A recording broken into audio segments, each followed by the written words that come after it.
Here we go, episode 17 of the Hibs Ramble. The ReVARlution has begun. It's me, Craig, and I'm joined again by my two co-hosts, Shaun and Liam. How are you doing, boys? Morning. Good. You? Aye, all right, mate, all right. Just trying to pick the bones from Saturday's tight loss away at Parkhead. We're not going to go into the game too much. What we're going to do is we're just going to let Shaun talk about the game, because Shaun's got one or two wee points he wants to address. So, Shaun, it's over to you. One or two wee points. He sent a fucking Bible in the group chat. Right, to be fair, before we get started on these small points, I think we obviously made Celtic look a lot better than we should have. And I think the fact that our lack of pressing from the front caused a lot of the goals, i.e. Kukarevich, Josh Campbell then coming out of position, then someone else coming out of position, that caused everything else. So let me go through the goals one by one. As quite a lot of people have already identified, the first three goals all come down Cadden's side and is at fault for all of them, pretty much. But again, like I said at the beginning there, it does come from the front because the lack of pressing or the wrong way of pressing causes Cadden to be out of position in the first place. First goal, Cadden's side, poor attempt to stop the cross. He should just step out, try and put a bit of pressure on the man. Doesn't do that, or if he's classing that as an attempt to stop the cross, it's very poor. Lewis Stevenson kind of looks like he missteps in a way just before the ball comes out. I don't know if they were trying to go and play offside or what, but shambolic defending. Loses James Forrest at the back post. Done, 1-0. Second goal, Cadden's side again. Some people might say it's harsh to pick on Boyle for this one, but I don't. If you're playing Celtic away and you're playing a 4-1-4-1, defensively when you don't have the ball, your winger should be tracking back. So Boyle's at fault for that one as well. The two of them, due to the lack of pressing in the right way, causes the man to become free, allows the ball to get crossed in. Again, Boyle should be following the runner, but he's not. Hanlon absolutely bullied once again. We've seen that. And yeah, it was just far too easy, the second goal, which really, really pissed me off. Third goal, lo and behold, Cadden's side once again. It's almost as if they know that Cadden can't really defend, which, considering he's had a good start to the season, just goes to show that he's still got a lot to work on. Poor attempt to stop the cross again, not out quick enough again. What really annoyed me with this cross is when we do look to get rid of it, the shot, like when it's deflected and it comes to like the edge of the box before it gets played to Forrest, we've got, excluding Marshall, everyone but one player in the box. So we've only got Kukarevich up top. Every other Hibs player's in the box, and yet Forrest finds himself with about 5 yards of space inside the box. Yes, David Marshall should probably do better and save it, but before it gets that far, Forrest shouldn't have 5 yards free in the box. Hibs goal, I think it's very, very well worked. Very good from Kyle McGuinness. Good run for Boyle and an even better run for Youan. We'll talk about Youan's celebration and stuff later on because there are questions about it. And yeah, I think people shouldn't underestimate the quality of the goal and the quality of the run. I think he's took that very, very well. He makes it look easy hitting it first time as well. Fourth goal, what on earth is Noah Kenny doing? Absolutely no idea. He must have been looking at where he was going to play the ball, took his eye off the ball, trips over it. I feel bad for the back line at that point because we're obviously not expecting that to happen. The way that he's lost the ball, our fullbacks are already pushing up. That leaves the big gap out wide left. So, yeah, can't really blame the back line for that. I don't think that comes from Big No in the middle not paying attention, really. It does take a deflection if it goes past David Marshall, so again, it could be quite quite harshly looked upon. Fifth goal. This is never ending, eh? Craig, you picked up on the fifth goal when we were talking about it, or I can't remember if it was the fifth or the sixth, about Rocky being too far up, but it is a recurring theme with the fifth and the sixth goal that the back line is all out of shape for this one. Yes, Liam, I'm going to butcher the pronunciation of Cabrera again, but I certainly can blame him for this goal. You couldn't blame him for the fourth one because he's not expecting Kenny to lose the ball in the middle of the park, but you certainly can blame him for this one because his defensive position is piss poor, and he gets caught out, ball in behind. He just doesn't read where the ball's going to go, and it's just absolutely shambolic defending, to be honest. A half decent defensive fullback should be able to read where that ball's going to go, but he's caught out. What else is there to say, really? Does that feel better, Shaun? Does that feel better? You've got off your chest. I'm not finished yet. I'm not finished. Fucking hell, man. What did piss me off about this one is the half-arse run by Joe Newell on the way back. He should be able to pick up the runner coming at the box, albeit the runner I'm pretty sure was their striker. So he has dropped off, but Joe Newell as a centre midfielder should be able to read where the ball's going to go and pick up that man. Half-arse run from him, very, very poor. Again, it does take a deflection on the way past David Marshall, so potentially if it doesn't take that deflection, Marshall saves it, but defence was just all over the shop. And lastly, the 6-1, the back line's all over the shop. I sent a picture in the chat, and like you've got Rocky on the edge of the box. The closest man to him is Josh Campbell because he's following a man back. And then you've got Paul Hanlon, who looks like he's in the middle of the park as a centre midfielder who's followed a man out. It's just shambolic. I don't know if Rocky's too deep or if Paul Hanlon's too high, or if people just haven't followed them or what. I don't know. Because of the poor defensive line and Josh Campbell then following his man and then being too deep, when the ball then gets played over the top, because Josh Campbell's followed his man, it's him that's then played everybody on. So if our back line had any sense about them, they would have either stepped up, which would have then prevented Josh Campbell from then having to follow his man and then play everyone on side when the ball gets played over the top. I said in the chat as well, I don't know who on earth was meant to be right back or right wing back. I think we managed to work out it was Mitchell. Don't know what his positioning was. He was nowhere to be seen. It looked like Porto was right back at that point when the 6th goal went in. But all in all, horrendous day at the office, hopefully never to be seen again, and probably it'll come at a benefit for Lee Johnson that we performed like that, because it'll show him not only what we need to work on, but what some people's true character are like when backs are against the wall against a top side. And that'll do it for this week's episode of Hibs Ramble. See you later. I tell you what, I love doing this podcast. It's a right laugh. Now, and then we can move on. In all seriousness, so Shaun, right? 2 things. First, if you had to sum up that performance in 3 words, give us your 3-word review for that performance. Spineless, pathetic, and embarrassing. And the other thing is, I'm not being funny, but you actually ruined my weekend away with my missus. Because I said that in. Just putting loads of stuff in the group chat, being like, Hibs, this is shite, this is shite. I was laughing. I was in the hot tub going, oh my God, look, that's a 6th goal for Celtic. I was out at the time during the match, and I turned around to Chloe, I was like, oh, it's 3-0 after 20 minutes. I was like, I do not want to go home and watch this.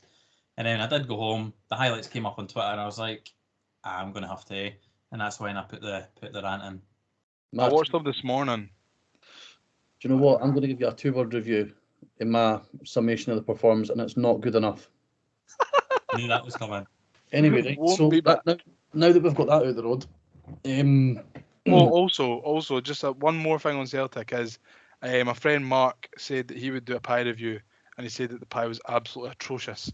So if it makes you feel any better about not going and not having to see that result, also the pies were really, really bad as well. So you never missed out on anything. He said he would when my dad asked the question about the pie review, I do vaguely remember Celtic Park pies being absolutely atrocious. Pretty much. Yeah, I've never had a good pie at Parkhead. But see, just to like the stuff that Shaun was saying there about the character and all that, Lee Johnson in his interviews with BBC Sky, I've not actually seen if he'd done one with Hibs TV yet, but BBC Sky in the print media, he was very, very scathing of the players. Yeah. He said that, because what I picked up on having watched the game, right, is at no point did any of the goals to me, did I sit and watch the goals and think, fucking hell, what can you do about that? It was literal schoolboy stuff. It was passing and moving. The simplest thing, the message that I tell 12-year-old laddies, make the ball do the work. The ball moves quicker than you. Santiago Nunes taught me that as a young boy. The ball moves quicker than you, so make the ball do the work. And time again, all they done was passed and moved. What do you make of Johnson's comments on the players after it, Liam? Because it's not the first time that he's shown that he's got a bit of a sharp tongue when it comes to criticising. Yeah, it's difficult for me because I never saw the whole game. I've just seen the goals back, but no, I'm in agreement with you. Is that none of the goals were, you couldn't do anything about them. The best was our goal. The best goal scored during the game was the Hibs goal. Yeah. But I actually saw someone on Twitter or Facebook or something like that saying that it's not the first time that Lee Johnson's, come out and criticised the players openly. But, at some point, like he never blamed himself for us getting knocked out of the League Cup. He's not blamed himself for anything at Celtic. He did. Just No, there. he did. He said with the media that he takes responsibility for the way that he set the team up. Oh well, and I'm talking shite then. But no, Which I I'm. felt was refreshing because I did feel like it was a very, very bold starting 11 in shape to go for. I think all three of us thought we would have expected a change of some kind. So I was very, very surprised to not see any. Yeah, no, I agree. I'm fully behind managers coming out and criticising, saying it's not good enough, rather than giving it, oh well, we worked hard and it just never happened for us. And even though that's not what's going to be said in the dressing room, it's quite good that he's transparent with the supporters. Yeah. So that we know what he's thinking and stuff like that. It's refreshing, yeah, definitely, for sure. I do think he needs to be careful though, because doing that too often without, I get that he took responsibility this time, but he's not going to do it. He's not going to do it getting beat 1-0 at Tannadice. We're not going to get beat 6-1 every week at Parkhead. To be fair, he didn't do that with the Tannadice one. Do you know what I mean? He came out and said that we've done really, really well. So yeah. No, I do. I think I got the impression when I first met him that he's. Here we go. I was at the press conference. No, but he's not going to be like a Jack Ross who'll sugarcoat it and he'll say these boys have been brilliant for me. I'm not going to chuck them under the bus. Like, for me, what's refreshing is that he said a lot of what I've seen, which doesn't necessarily always happen in football. But like Shaun says, I think it's good that. No, it's good, but I'd rather take a performance like that against Celtic at Parkhead than against Hearts at Easter Road or Aberdeen at Pittodrie.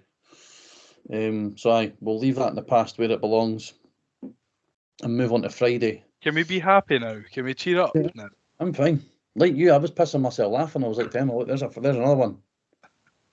Not another one! For God's sakes. I can't handle this. So Friday night, St Johnstone, Hibs doing the initiative regarding tenner and fiver tickets. This ticket sales are going really well.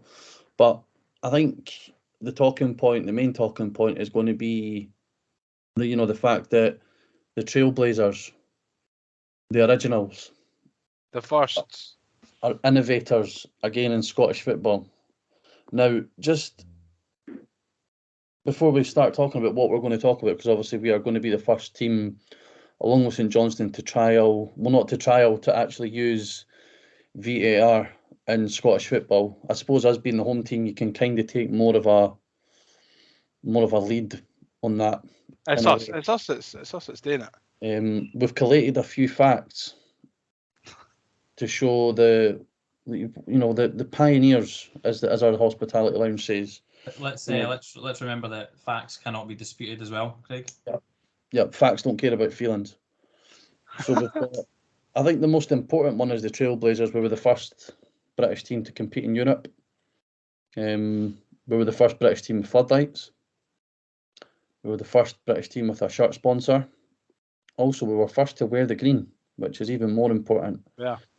There's a couple here that we trawled the deepest, darkest parts of the web to find these ones. Hibs were the first club from the east coast of Scotland to win a major trophy, the 1887 Scottish Cup. Also, these I didn't expect these ones. These ones are quite weird. We were the first to have 2 linesmen at a game. So initially, when linesmen came, one of them just ran the full length of the park. Oh, Jesus. We started What a to stand up with them going in opposite directions. We were also the first team after subs got introduced to sub a sub. So when subs went from 1 to 2, we were the first team to sub number 1 with number 2. And then the best one, this is courtesy of Shaun, this is an absolute gem. We were the first team in the UK to get 2 men sent off in one game. And believe it or not, one of the men sent off was the great-grandfather of Ryan Porteous. Runs in the family. It runs in the family. And like we say, facts do not care about feelings. And also, Craig, the first Scottish team to have sponsors on our shorts. So we are. Yeah, and also, do you know what's funny? I need to double check this one because I don't know if this one's right, but I think we were the first team to have an arc at the corner flag as well. Oh, really? It never used to be. We'll need to get that fact checked, but that's quite a lot of firsts, you know. Yeah, I bet your Hearts' list of firsts is like fucking shite. The first team to have a former MP push themselves in front of the world's media. There's one. First team to have a fucking stadium next to a shitey farm. Next to a shitey what? Farm. A farm. Right. The first team, they've got too many. The first team to get caught having nicking out of poppy tins. Yeah, the first team to have intercourse relations with their own family members en masse as well would probably be another one. But anyway, moving on to the Sainties. Like we said, Shaun, we done this last season and it turned out quite well. 10 for adults, 5 for kids. Friday night football as well, which I think is nice, a nice novelty every now and again. There's something different, I think, about watching a game under the floodlights. Especially on a Friday rather than like a Tuesday or a Wednesday. Good initiative for the club again. Yeah, Shaun? brilliant. Big fan of it. Hopefully, it's stuff that we see more of. I was actually a big fan of the late kickoff that Aberdeen and Dundee United done the other week. So Friday night kickoffs, I like them. Late night Saturdays, stuff like that. I think all initiatives are welcome. Big fan of it, and it just goes to show that, you know, lowering the prices and getting the numbers in, it certainly does pay off. It does. Liam, we know these games didn't typically draw in humongous crowds. I know Hibs try to say that there's like 18,000 at home games against St Mirren and that, but there's no. We can all see it with our own eyes. Yeah. But how much of a boost do you think it'll give the players to see a full packed Easter Road on Friday night? A huge boost. I think we've had a couple of close sellouts with Rangers and Hearts at Easter Road so far, but I think, a full house always will help the players and spur them on. I think we did the same thing last season against St Johnstone as well, didn't we? So, and that was a really good turnout. So I can't remember if we won that night or whatever. Can you remember? Did we win that day? Pass. It was maybe a draw. I don't know. But yeah, I'm just the pessimist in me is saying, oh, we're going to have a sellout and get spanked, and Melker Hallberg and Trey Wright are going to score, aren't they? It was a draw. We've finished 0-0. I think importantly, just in case anyone's not sure, it is actually a 7:30 kickoff, not a 7:45 kickoff as normally is on a midweek sort of nighttime game. So 7:30, don't be late. Going into the game, St Johnstone have only won once in their last 5. When they beat Dundee United 2-1 away. They were pretty unlucky against Celtic at home. And then they've been beaten either side of that by Killie or St Johnstone. We're on a run of after 4 consecutive wins, now 2 consecutive losses. Do you think this has become a must-win? Yeah.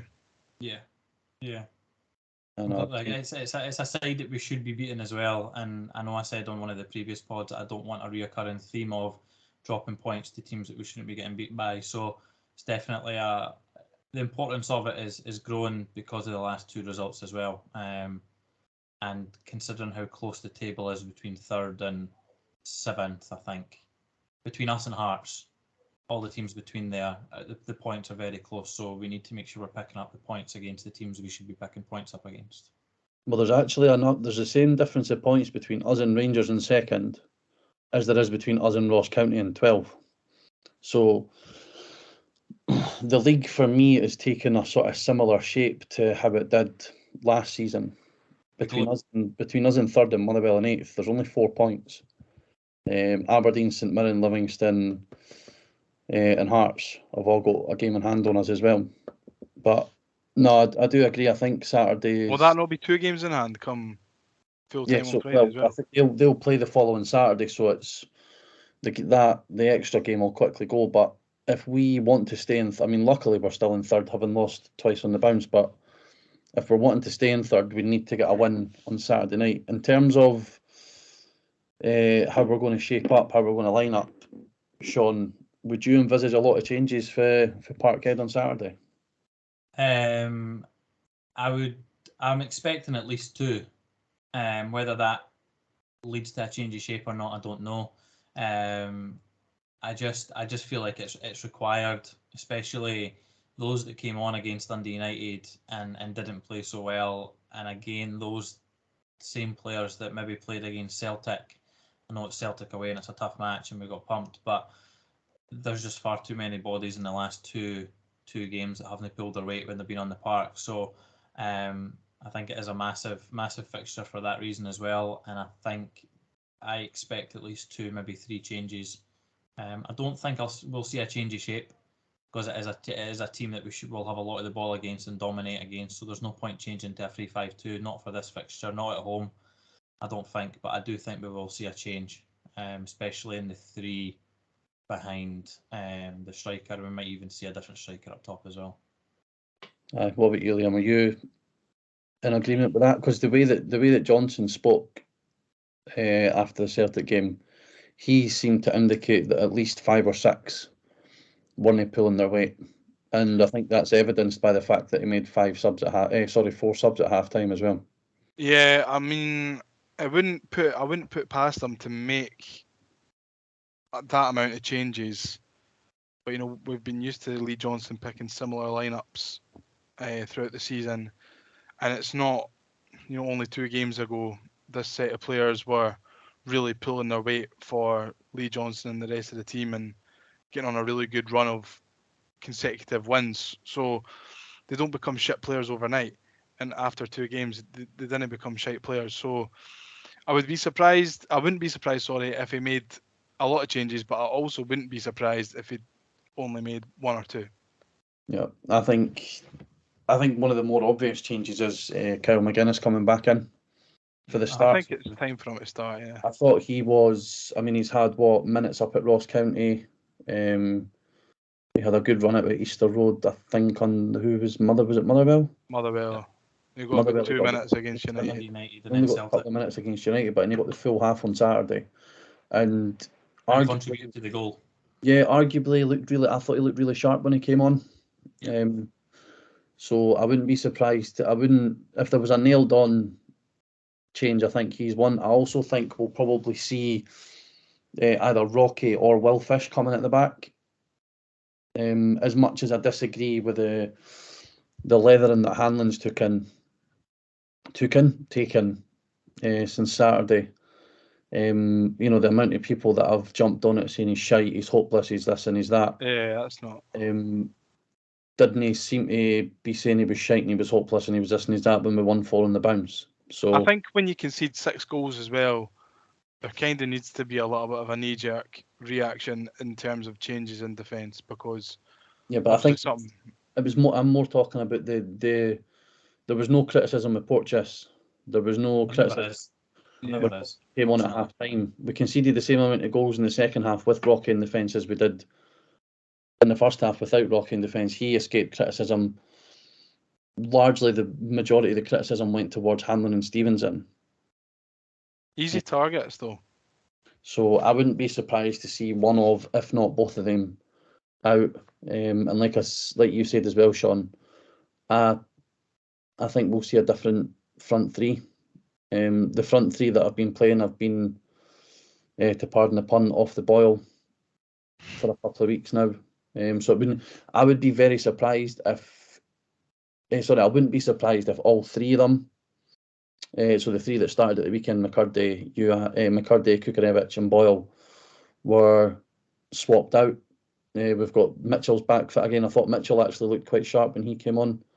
Melkerson weirdly warmed up with the team, but wasn't in the squad. I was just about to ask that. He wasn't in the squad at all. He did that quite weird day. He did warm up with the team though, so I don't know if he's maybe pulled up something in the warm up. But we've got Jade as well. Yeah, we've got enough options now where we can, we can mix and match, we can swap them round. But no, don't see, you can't even knee-jerk and change shape and try to go against what's been working for you in the blip of what is arguably a freak result, because ultimately Celtic have taken 9 off Dundee United, they've taken 4 off Rangers, 4 off Kilmarnock. Do you know what I mean? They can do it on their day. It was just unfortunate that no disrespect to St Johnstone. I know we all hate them for the results that we had the last couple of years, but they have kind of been our bogey side, but they are still a side that we should be beating. So dare I say we could risk, changing wholesale changes. Do you know what I mean? Making wholesale changes even, and trying something like that with the same shape but with different players, giving them a run out. We've still got more than enough quality on the bench, and even those that don't even make the bench to still beat a side like St Johnstone. I know I'm sitting saying this now and then I'm leading us up for a defeat fucking on Friday, but we've got more than enough quality to still win the game with players that we have on the bench, so I don't see why we can't take the risk and get that win, especially. Can I just interject there, Shaun? Can I just interject? And you said no disrespect to St Johnstone, but can I make you change your statement and say complete disrespect to St Johnstone? They're an absolute diddy club from a diddy city / town, whatever the fuck Perth is. They're a horrible bunch of people. They've got disgusting strips, and they're fully a bunch of Hibs rejects. And I hate them. And they've got a weird Twitter account that seems to be obsessed with us as well. Oh, I hate that guy. He blocked me on my personal account because he couldn't handle when we beat them last season, and I was actually not messaging him but tweeting him after the first game of the season, and he was not happy off the Ramble account, and thankfully he's not actually blocked us yet, because he'll not be happy on Friday when we get the big one. Yeah, he'll not be happy, and hopefully his train's cancelled as well. Prick. Talking of big one, I would like to think that I was half right on the prediction because I did call a Celtic win. So, yay me. Don't know what Liam was thinking. I said 2-2. We nearly got 2 goals. Aye. Celtic got 3 times 2 as well, so... Yeah. I was basically right. The maths was there. Liam, your predictions for Friday night, please. I think we're going to bounce back. I don't think we're going to give them a doing, but I think we will win 2-0. Shaun? 2-1. 2-1. I'm gonna go for a 2-0 as well. I think we're still all right at the back. We're no absolutely hopeless. But I think 2-0's. I think we'll concede, and all the fans will get on the back, and then I think it'll be a late second half showing to win the game. Yeah. That's my prediction. Right, onto our, because I know we missed it last week. Onto our sort of for the Ramblers, as Liam's calling them, which I do not agree with. The Ramblers. All hail the Ramblers. I like it. Shaun likes it as well. Not for me. It's not for me. To be fair, it could be worse. It could be long bangers, and you could have the bangers. That's just I derogatory. think they Sounds like like that. an insult. They like that though. Derogatory. At Hibs Only on Twitter, released, so we've got 5 fixtures left until the break for the World Cup. 3 at home, 2 away. St Johnstone on Friday, St Mirren the following Saturday, Aberdeen away Friday on the 4th, Ross County at home on the 8th of November, and then Killie away. So we've put it to use, how many points would you be happy from these fixtures? Gav Dick, who's a regular contributor to our Twitter menis, Gav says 12 points a must. Only game that should be tricky is Aberdeen, maybe Killie. Hibs only 12. Lee Deege, some name that. 15 out of 15, please. Would grumble a lot with 10 or fewer. Joe the Falcon, got to expect 15 from that. 10 plus though I'd take. John McIntosh, 13. Jeff Ashton, 10 to 13, 12 minimum from David A_1875. Lewis Connor says 12 to 13 at least. Kev Wilson, 10 to 13. Gordon, with 11. Jack, beat them already, bar St Mirren, 10 plus minimum. Peds Keenan says 12. William Henderson, 15. I mean, there's a reoccurring theme with this. Robert Neverson says 10. James Kinneborough says 10 minimum, would like 12, 15's a dream. And Colin McLennan, Who's that? must be our first time contributor, don't know who that is. As a famous local band frontman once said, we're not here to take part, but to take over. Don't recall Conor McGregor being a local band frontman. Unfortunately, that didn't quite happen, but I'd be happy with 15 points. No one has went for 10 or less than 10. I Well, think because there who was- wants less there than was- 10 though? Yeah, I there was believe- one that I went for believe 9. I believe we should be looking at 11, personally. I agree. I'd Um, love 12. Winning the home love games for me, given the opposition, is an absolute non-negotiable, I think. Yep. If we've got any aspirations of finishing third and getting into Europe next season. You've got to beat these daddy clubs, I'm afraid. But Pittodrie away and Killie away, no easy places to go. Aberdeen have I'm been buzzing for Pittodrie away. yeah. I'm staying over in I think- Aberdeen and going for a wee night out. Yeah, I think we're going to do too. We go for a little swally. But aye, other than that, I don't think there's much disagreement with a lot of them. I think 15's a bit too ambitious. We're no. I think if you look at what happened last season, there was about an 5 to 8 fixture around the fixtures where Hearts put a run together, and everyone else kept dropping points, and then that then created the gap that people then couldn't catch.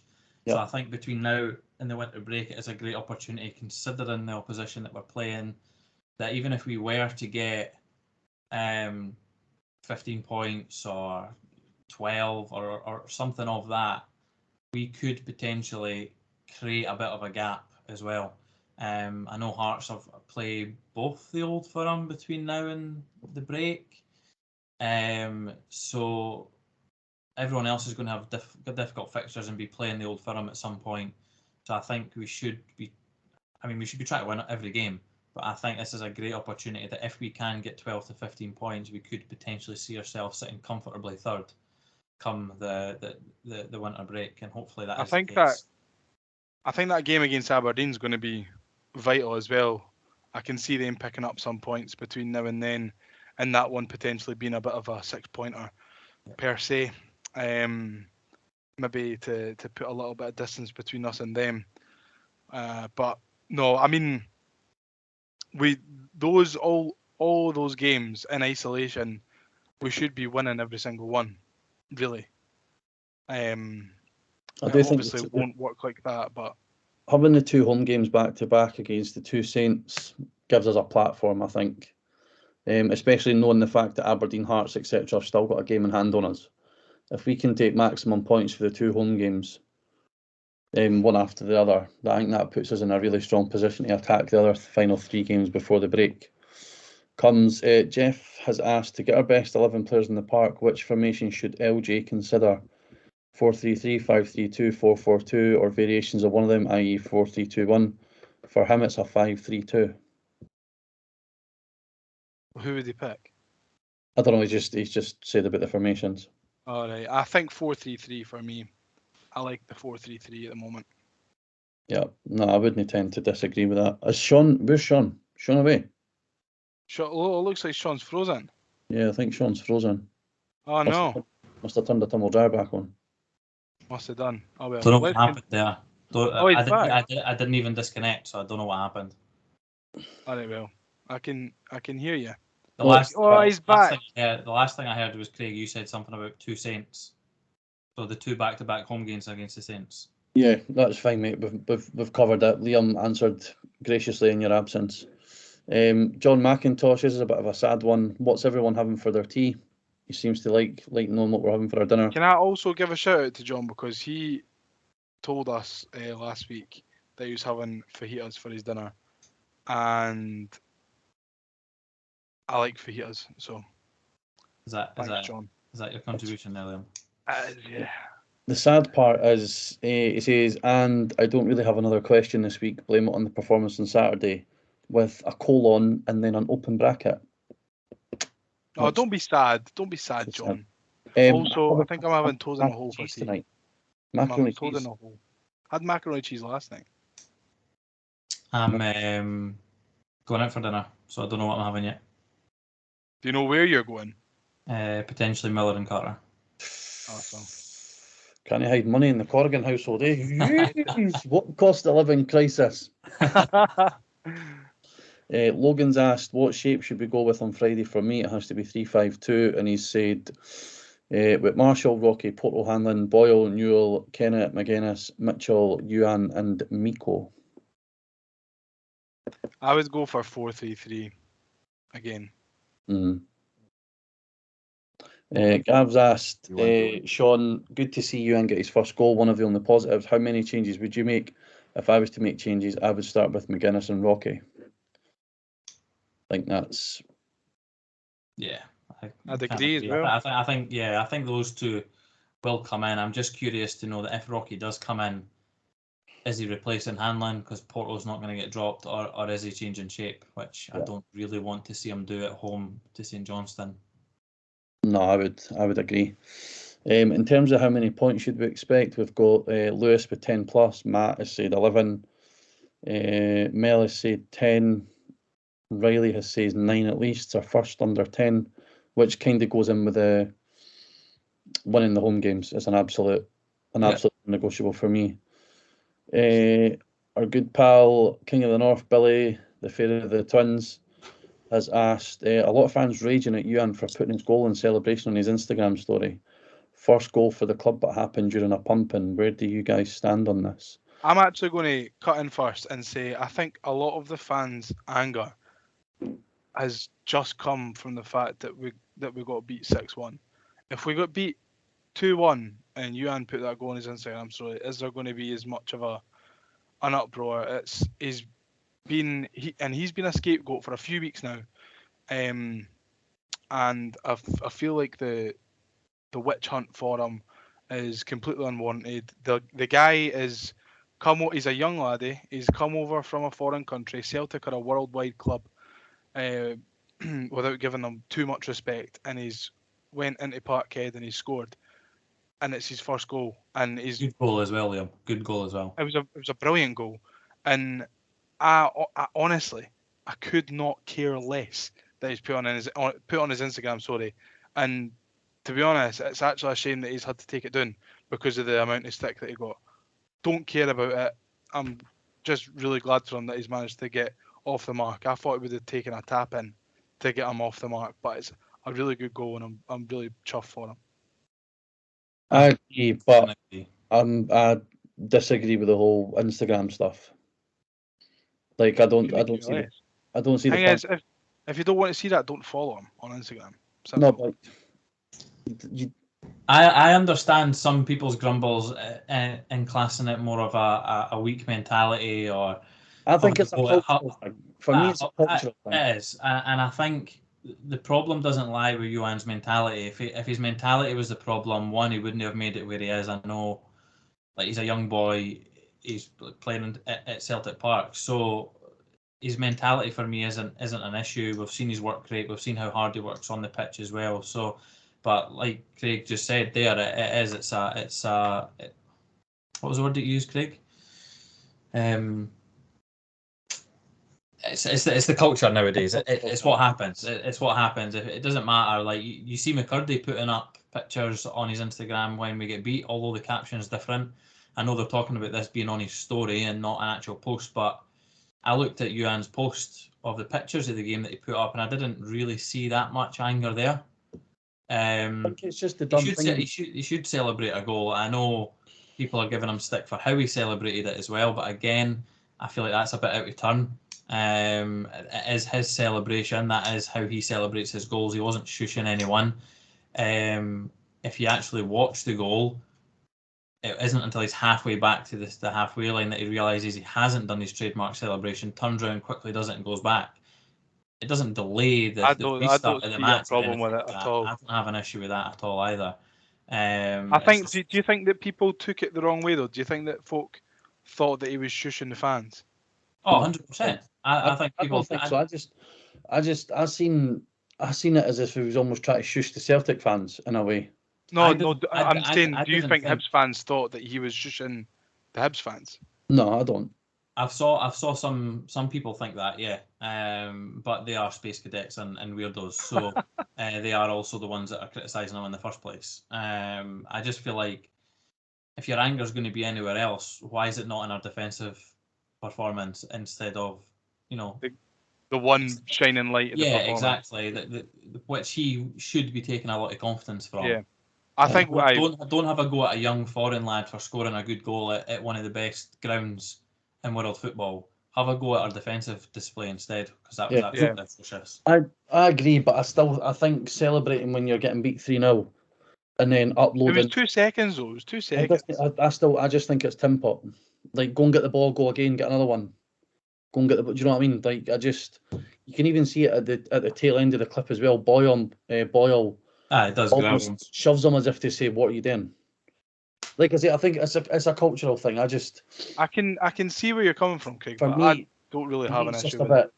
Acting like that when you're 3-0 down, having been battered in the first half, is a bit tin pot. Like, but that's just for me. I'm not going to criticise him. I hope he takes a lot of confidence for getting that goal, and I think it will as well. As Liam said though, if it was like a 2-1 or that, I don't think people would be criticising him. If he'd scored that goal, I know it's a hypotheticals and it's a pointless conversation we're about to get into, but if we'd went on and scored a second and it finished 3-2, I don't think people would have moaned about. Or if it was 3-3, or even if we went and won 4-3, like, people then wouldn't be moaning that he'd done it at 3-1.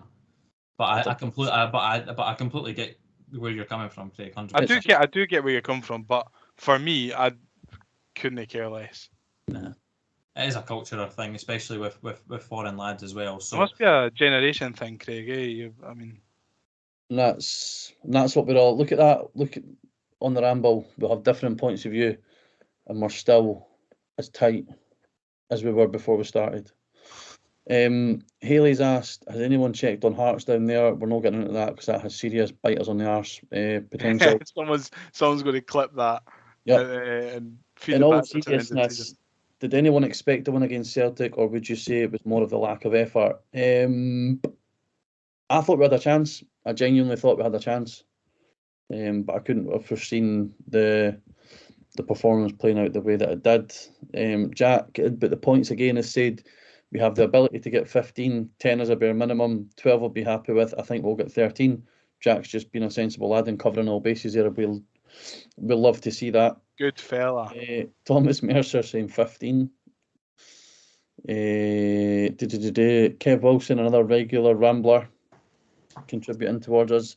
Your thoughts on Johnston's post-match comments? Personally, find it refreshing to hear a manager question the players publicly without crucifying them.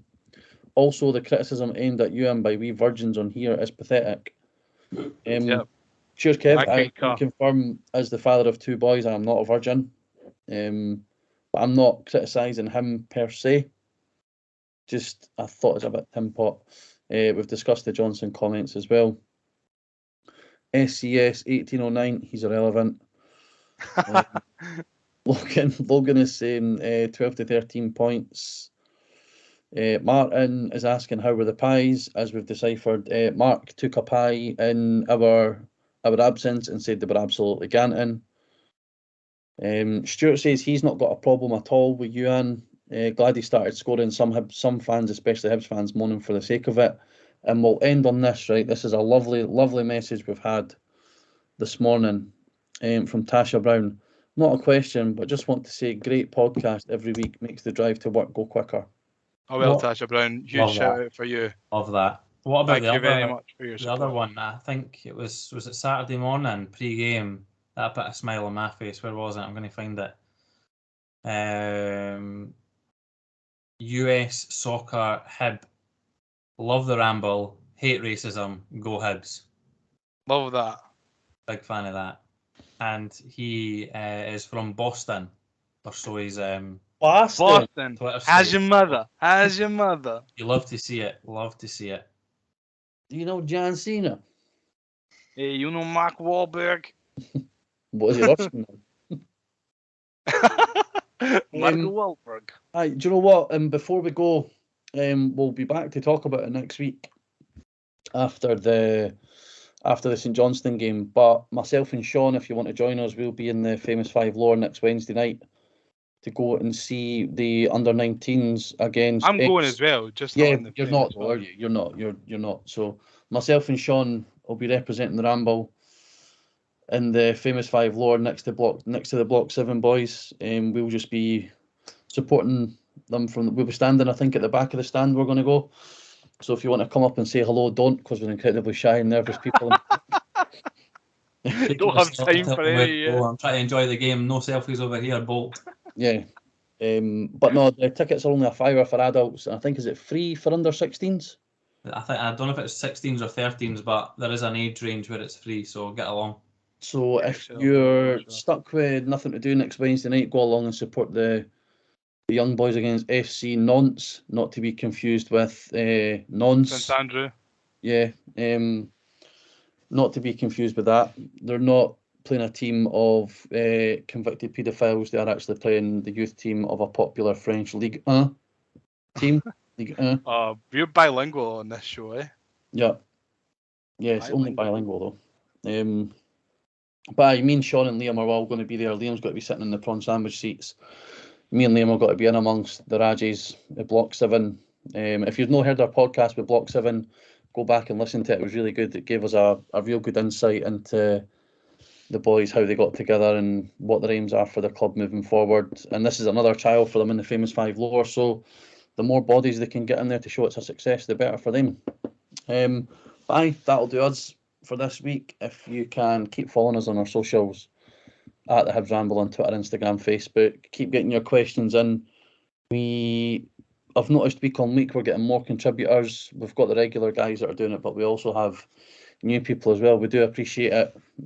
We are only 17 episodes in. We're trying to give an alternative to the other Hibs content. That's the really good Hibs content that is out there as well. Myself and is it Ryan from Down the Slope joined Matty's Spaces for the Long Bangers thing on Saturday. So even if you get a chance, listen to that after games. They're really good. But I just subscribe to whatever podcast player you use, Apple, Spotify. Did we go anywhere else? I don't think we're going anywhere else. YouTube. You can see us on YouTube now as well. And as you can see, we all rep either classic, current, or legendary Hibs merch. So yeah, we'll be back next week. Actually, I might come back at the weekend because it's a Friday night game. We'll see how our schedules tie up, but we'll be back early next week. We'll definitely be back to moan about how shite VAR is and that we want it out of Scottish football. Do you know, we mentioned it, but we didn't even talk about how much of an impact it's going to have. Well, why don't we talk about that when it has had an impact? Yeah, that's a good idea. We'll do that. Yeah, we'll do that. Right, everybody, enjoy the rest of your week. John, let us know what you're having for your tea, because I don't think we ever asked that back. Well, I asked it last week, and that's why I said fajitas. Oh, well, aye, let us know, John. Or everybody else, let us know. Everyone let us know what you're having for your tea. Yeah, We're very the- interested. Ideas for what we're going to have. So And we would love pictures as well. the Pictures. Hibs. We'll set although up we're not going to a- start retweeting everyone's meal pictures on the timeline, so we're not doing that. I yet. will. They I can will. certainly get the pictures in. a new I'll retweet them all. a new feature, the Hibs Scramble. Yeah. There we go. Right, everybody, enjoy the rest of your week. We'll be back soon. Thanks again for joining. Goodbye, everyone. us. See you later. Cheers. Bye.